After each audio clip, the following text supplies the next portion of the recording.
Welcome to cube TV. నేను మీ anchor Fatima. Pawan Kalyan కు కొన్ని సెంటిమెంట్లు ఎక్కువగానే ఉంటాయన్న విషయం తెలిసిందే.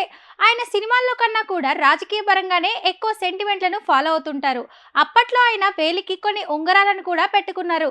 ఇక ప్రచారం కోసం వాహనం కొన్న తర్వాత దానికి కలిసి వచ్చే విధంగా వారాహి అనే పేరు పెట్టారు.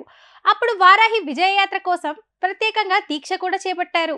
2022లో వారాహి దీక్షను చేసి యాగాలు కూడా చేశారు. తన క్యాంప్ ఆఫీసులో వియ సంకల్ప దీక్షను కూడా చేశారు పవన్ కళ్యాణ్. ఇక అన్ని అనుకున్నట్లుగానే జరిగాయి. పవన్ కళ్యాణ్ భారీ మెజార్టీతో విజయం సాధించారు. 21 స్థానాల్లో పోటీ చేస్తే 21 స్థానాలను విజయం సాధించారు.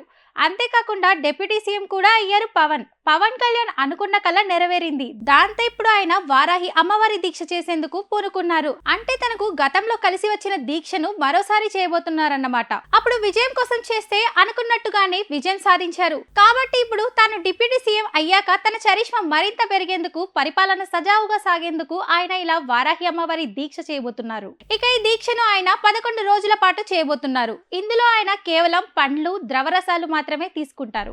విజయవాడలోని క్యాంప్ ఆఫీసులో దీన్ని చేయబోతున్నట్లు తెలుస్తుంది. దాంతో జనసేన నేతలు ఈ 11 రోజులు పవన్ కళ్యాణ్ దీక్షను పర్యవేక్షించినట్లు తెలుస్తోంది. ఎమ్మెల్యేలు, ఎంపీలు కూడా ఒక రోజు దీక్షలో భాగమవుతారని అంటున్నారు.